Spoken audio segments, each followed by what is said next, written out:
காட்சி 2 இடம் அரண்மனை பங்கு பெறுவது அரசர் போர் கைதிகள் தளபதியார்.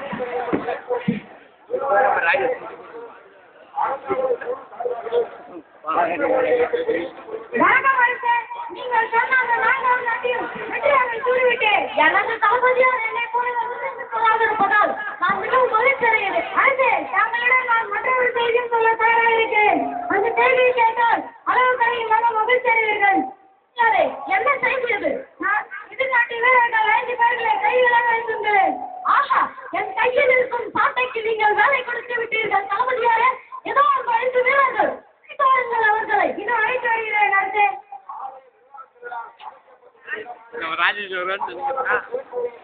நம்ம ஜூம் பண்ணிக்கலாம். எதிரி நாட்டு வீரர்களை வாருங்கள் வாருங்கள், என் சாட்டை என் கை பிடித்துக் கொண்டிருக்கிறது. இதோ இந்த அப்போவின் பரிசை வாங்கிக் கொள்ளுங்கள்.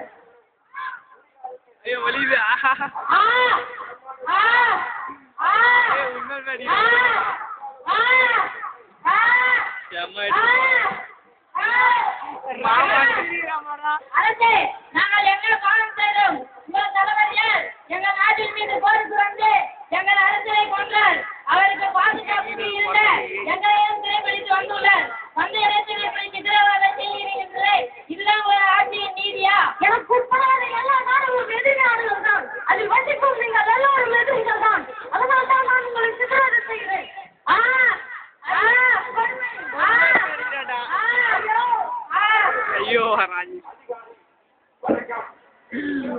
காட்சி 4 இடம் அரண்மனை பங்கு பெறுவது அரசர் அமைச்சர்கள் தளபதியார்.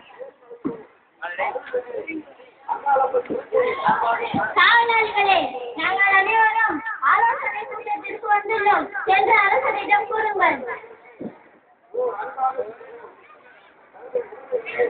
வணக்கம் அரசே, நமது கால தளபதியாரும் அமைச்சர்களும் ஆலோசனை கூட்டத்திற்கு வந்துள்ளனர். அழைத்து வாருங்கள் அவர்களை.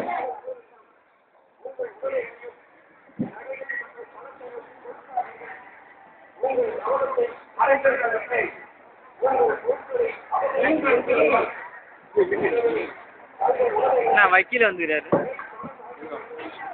வணக்கம் அரசே, தாங்கள் திடீரென இப்படி ஒரு ஆலோசனை கூட்டத்தை கூட்டியிருக்கிறீர்கள் என்றால் ஏதாவது ஒரு காரணம் இருக்கும் என்று நினைக்கிறேன். ஆமாம் அரசே, தாங்கள் எதற்காக இப்படி ஒரு ஆலோசனை கூட்டத்தை கூட்டியுள்ளீர்கள்? அதை அறிய நாங்கள் எல்லாரும் ஆராய்கின்றோம். எனக்கு நீண்ட நாளாக ஒரு கனவு இருக்கிறது. அது என்னவென்றால் அந்த கலிங்க நாட்டை போரிட்டு வென்று தன் வசமாக்கிக் கொள்வதுதான். அரசே, கலிங்க நாட்டை போரிட்டு வெல்வது அவ்வளவு எளிதான காரியம் இல்லை என்று எனக்கு தோன்றுகிறது. அரசே, நாங்களாம் நாங்கள் அந்த கலிங்க நாட்டை கையகப்படுத்தி விட்டால் உங்கள் புகழ் உலகமெங்கும் பரவிவிடும். நல்லது தளபதியாரே, நாம் போர் பயிற்சியை நன்றாக செய்து கொண்டு சென்றால் இனிதாக கலிங்க நாட்டை தன் வசமாக்கிக் கொள்ளலாம். அப்படித்தானே? உண்மைதான் அரசே, உண்மைதான். நாம் உடனடியாக போர்க்கால வேலைகளை திரும்புவதுதான். இப்போது அவை யார் நீ?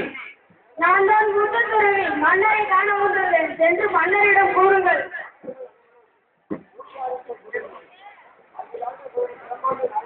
அரசே, மன்னிக்க வேண்டும், தங்களை காண புத்துத்துறை வந்துள்ளார்.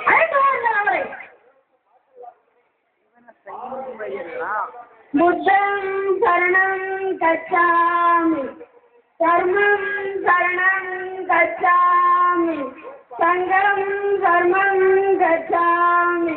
நீதான் முத்துத்துறையோ? ஆமாம், நான் அவருக்கு இங்கே என்ன வேலை? எங்கெல்லாம் பாவங்கள் இருக்கிறதோ அங்கெல்லாம் சென்று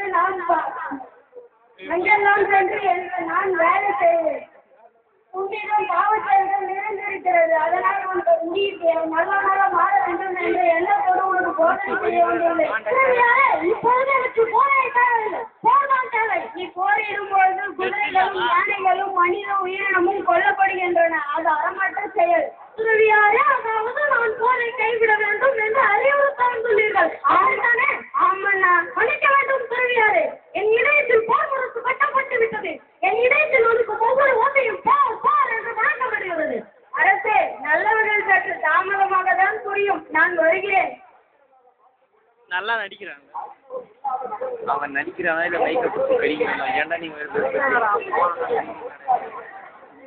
காட்சி 5 இடம் போர்க்களம் பங்கு பெறுவது போர் வீரர்கள் அமைச்சர்கள் தளபதியார் காவலர்கள் ஒரு மூதாட்டி அரசர் புத்தத்திரு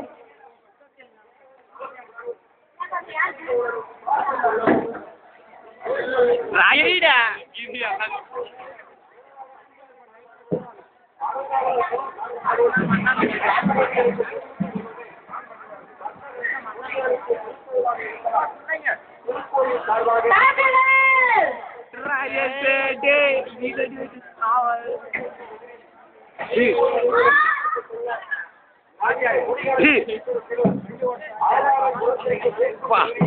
லாஸ்ட் மேன் ஸ்டாண்டிங் நினைவு நாள்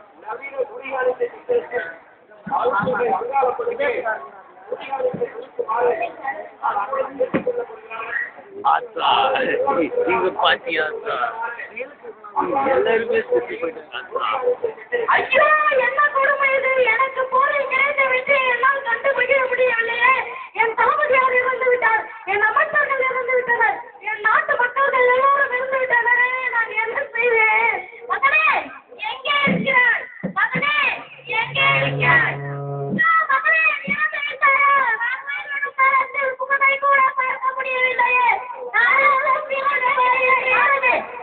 நீ என்னை விட்டு விட்டு சென்று விட்டாய் மகனே இறந்து விட்டாயா இதெல்லாம் யாரை மகனே என்று அழைத்தேன் ஐயோ மகனே தாயே உங்களுக்கு மகனாக நான் இருக்கிறேன் ஆமா உங்களை நான் மகனே என்று அழைக்கலாமா தாராளமாக அழைக்கலாம் தாயே மகனே மிகவும் சாதமாக இருக்கிறது சற்று தண்ணீர் தருவாயா இதோ தருகிறேன் தாயே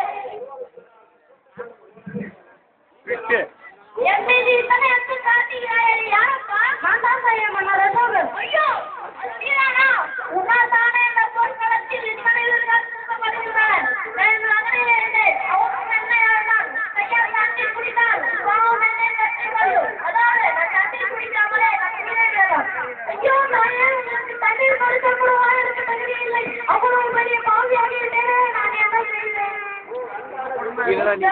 சரணம் கச்சாமி சங்கம் சரணம் கச்சாமி தர்மம் சரணம் கச்சாமி என்னப்பா தம்பி நல்ல நேரத்தில் எனக்கு ஆக்கம் சொல்வதற்கு வந்தது உன் ஆத்திரத்தையால் ஏற்பட்ட இந்த அழிவை பார்த்தாயா பார்த்தேன் சொல்லுவாரே பார்த்தேன் என் ஆத்திரத்தையால் ஏற்பட்ட அழிவினை பார்த்தேன் நான் எந்த போரிலும் ஈடுபட மாட்டேன் சத்தியம் கர்மம் நேர்மை காத்துகள் பரவலாம் துணை புரிவேன் துன்பப்படும் மக்கள்கள் அனைவரையும் நேரடியாக சந்தித்து அவர்கள் துன்பத்தை நான் அகற்றுவேன் உலகிற்குள் அத்தனை வீடுகளையும் அன்பினால் இல்லை ஆமாண்ணா உன் எண்ணமானது தர்ம பாதையை நோக்கி சென்று விட்டது உண்மைதான் சொல்லுவாரே உண்மைதான் என்னடா